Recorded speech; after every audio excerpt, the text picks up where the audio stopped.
This is Sridhar Kadari, senior journalist, managing editor, we media news. ఇప్పుడు మనం తెలంగాణ రాష్ట్ర state audit director Martineni Venkateswararao గారిని కలవబోతున్నాము. ఉమ్మడి వరంగల్ జిల్లాలో, నేటి మహబూబాబాద్ జిల్లాలో ఒక మారుమూల గ్రామంలో ఒక స్వాతంత్ర సమరయోధు కుటుంబంలో పుట్టి కష్టపడి చదువుకొని అమ్మ నుంచి, నాన్న నుంచి, గురువుల నుంచి స్ఫూర్తి తీసుకొని గ్రూప్ 1 ఆఫీసర్గా ఆయన జీవితాన్ని ప్రారంభించి ఇప్పుడు తెలంగాణ రాష్ట్ర స్టేట్ ఆడిట్ డైరెక్టర్గా సాధించిన విజయాలు ఏంటి అనేది ఇప్పుడు ఆయన మాటల్లో విందాం. నా పేరు మార్తినేని వెంకటేశ్వరరావు. ప్రస్తుతం సంచాలకులు రాష్ట్ర ఆడిట్ శాఖ తెలంగాణ ప్రభుత్వంలో పనిచేస్తున్నాను. నేను పుట్టింది నీలకుర్తి గ్రామం, ప్రస్తుతం మహబూబాబాద్ జిల్లాలో ఉంది. మరిపేడ మండలము, ఉమ్మడి వరంగల్ జిల్లాలో ఉంది. మా నాన్న పేరు మార్తినేని పట్టాభిరామారావు, మా అమ్మ సుగుణాదేవి. నాన్నగారు వ్యవసాయం చేసేవారు. వారు స్వాతంత్ర సమరయోధులు కూడా. తన 13 సంవత్సరాల నుంచే స్వాతంత్రోద్యమంలో పాల్గొన్న వ్యక్తి అతను. మా నాన్న నుంచి నేను తీసుకున్నది ముఖ్యంగా సేవ చేయటము. అతను 13 ఏళ్ళకే ఫ్రీడమ్ ఫైట్లో పాల్గొనడము, అలాగే ఇతరులకు సేవ చేయటము. ముఖ్యంగా మా గ్రామానికి అతను చేసిన సేవలు చాలా. ఇప్పటికీ అన్నీ మా గ్రామంలో ప్రతి వ్యక్తి చెప్పుకునేవన్నీ అవి. రోడ్లు వేయించడం కానీ, టెలిఫోన్ తీసుకురావడం కానీ, కరెంటు తీసుకురావడం కానీ, ఇవన్నీ గ్రామానికి మా నాన్న చేసినవి. అమ్మ నుంచి ముఖ్యంగా ఇతరులకు ఎవరికైతే ఏ రకమైన అవసరం ఉంటుందో ఆ అవసరం తీర్చడమే నేర్చుకున్నాం. ఎవరైనా బీద ప్రజలు కానీ ఎవరైనా వస్తే వారికి భోజనాలు పెట్టడం కానీ, అటువంటి ఉదారత ఆమె నుంచి నేర్చుకున్నాను. మా నాన్న ముఖ్యంగా తనకున్న ఆస్తిని మొత్తం అమ్ముకుంటూ స్వాతంత్రం కోసం వెచ్చించడం అనేది ఆయన నుంచి నేను స్ఫూర్తిగా తీసుకున్నాను. అలాగే గ్రామానికి ఏదో ఒకటి నిరంతరం ఆయన 95 ఏళ్ళ వయసు వచ్చేంత వరకు కూడా గ్రామం కోసం ఏదో ఒక పోరాటం చేస్తూనే ఉన్నారు. మొన్న కూడా చనిపోయే ముందు, వారం 10 రోజుల ముందు కూడా ఒక డిస్ట్రిక్ట్ కలెక్టర్ గారి దగ్గరికి వెళ్ళి మా గ్రామానికి ఉన్నటువంటి కోఆపరేటివ్ సొసైటీ వేరే గ్రామానికి తరలిపోయింది, మళ్ళీ మా గ్రామానికి ఇవ్వండి అని 95 ఏళ్ళలో జ్వరం ఉన్నా కూడా ఆయన పోయి రిప్రజెంట్ చేయటము.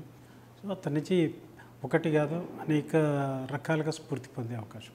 నా విద్యాభ్యాసం మా ఊర్లోనే నీలకుర్తి గ్రామంలో అప్ టు 5th క్లాస్ వరకు. మాకు మా బడి మొత్తం కురుస్తూ ఉండేది. ఆ మధ్యలో నీళ్లు పడని చోట బెంచీలు వేసుకొని కూర్చునే వాళ్ళము, లేదా బెంచ్ లేకపోతే క్రింద కూర్చునే వాళ్ళము. అప్ టు 5వ తరగతి వరకు అక్కడనే చదవడం జరిగింది. 6 నుంచి 10 వరకు మాత్రం మహబూబాబాద్లో చదివాను, మహబూబాబాద్ గవర్నమెంట్ జూనియర్ కాలేజీలో. ఆ తర్వాత ఇంటర్మీడియట్ ఫస్ట్ ఇయర్ సూర్యాపేటకు వెళ్ళడము, తర్వాత సెకండ్ ఇయర్కి మాత్రం వరంగల్లోని సికేఎం కాలేజీకి రావడం జరిగింది. సో ఇంటర్మీడియట్ సికేఎం కాలేజ్ చదివిన తర్వాత degree arts and science college వరంగల్లో, ఆ తర్వాత పీజీ కూడా వరంగల్లోనే చేయడం జరిగింది.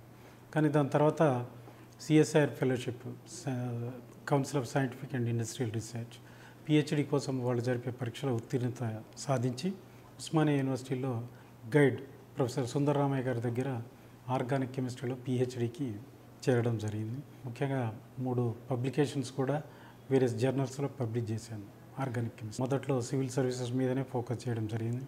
2 సార్లు ఇంటర్వ్యూ పోయాను. అలాగే ఫారెస్ట్ సర్వీస్ ఎగ్జామ్ రాసాము, దానికి ఇంటర్వ్యూ పోయాము. ఇవి 1990లో గ్రూప్ 1 సర్వీసెస్ రాయడం, దాంట్లో సెలెక్ట్ కావడం జరిగింది. 1990లో సెప్టెంబర్ 17వ తారీఖు మమ్మల్ని గ్రూప్ 1లో జాయిన్ కమ్మని ఏపీపీఎస్ నుంచి లెటర్స్ రావడం జరిగింది. సో దానికి అనుగుణంగా డాక్టర్ మరిచెన్నారెడ్డి ఇన్స్టిట్యూట్లో ట్రైనింగ్లో రిపోర్ట్ చేయమని చెప్పినారు. అయితే అక్కడికి వెళ్ళగానే మా సీనియర్ వెంకయ్య గారు అని ఒక డిప్యూటీ డైరెక్టర్ ఉండే, అతను చూసి నీ ఫిజిక్ అవి ఇవన్నీ చూస్తే ఒక డిఎస్పీ కావాల్సిన వాడు ఏవో ఎందుకు అయ్యావో, ఎందుకంటే అతను మా డిపార్ట్మెంటే కాబట్టి, అందుకని నువ్వు రాస్తూ పో, మళ్ళీ రాయి అన్నాను. సో దానికి అనుగుణంగానే ఫిల్స్ రాసేవాడిని. దాని తర్వాత 2 సార్లు ఇంటర్వ్యూ పోయాము, రాలేదు. ఇక్కడ 1990లో ఐవైలో ఇన్స్టిట్యూట్ ఆఫ్ అడ్మినిస్ట్రేషన్ మరిచెన్నారెడ్డి ఇన్స్టిట్యూట్ జూబ్లీహిల్స్లో ఉంది. అక్కడ ట్రైనింగ్ జరిగిన తర్వాత ఫస్ట్ పోస్టింగ్ చిత్తూరులో చేయడం జరిగింది. అసిస్టెంట్ ఆడిట్ ఆఫీసర్గా కొన్ని మాసాలు మాత్రమే చేశాను. అప్పటికి నాకు సివిల్స్ ఇంటర్వ్యూ రాగానే మా డైరెక్టర్ గారిని కోరడం జరిగింది, సార్ నాకు హైదరాబాద్ వచ్చినట్లయితే ఇంటర్వ్యూ ప్రిపరేషన్ నాకు కొంత అవకాశం ఉంటుందని అడగడం, ఆయన వెంటనే అంగీకరించి నన్ను ఇక్కడికి ట్రాన్స్ఫర్ చేయడం జరిగింది 1991లో. తర్వాత 91 నుంచి 97 వరకు ఇక్కడ మా డైరెక్టరేట్లో, అలాగే డాక్టర్ మరిచెన్నారెడ్డి ఇన్స్టిట్యూట్లో నేను ఎక్కడైతే ట్రైనింగ్ తీసుకున్నానో అక్కడనే ట్రైనింగ్ ఇవ్వడానికి కూడా జాయిన్ కావడం జరిగింది.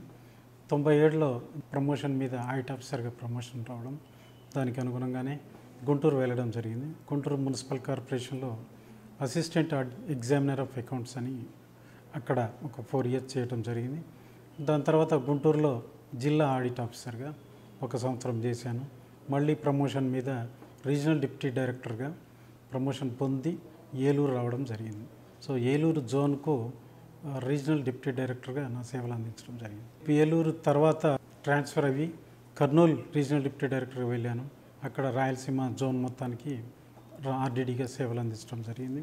సో అక్కడనే అనేక రకాల డిపార్ట్మెంట్ పరంగా అనేక సేవలు అందించడం జరిగింది. దాని తర్వాత మళ్ళీ ఏలూరు వచ్చాను. ఏలూరు నుంచి తిరిగి హైదరాబాద్ రావడం జరిగింది.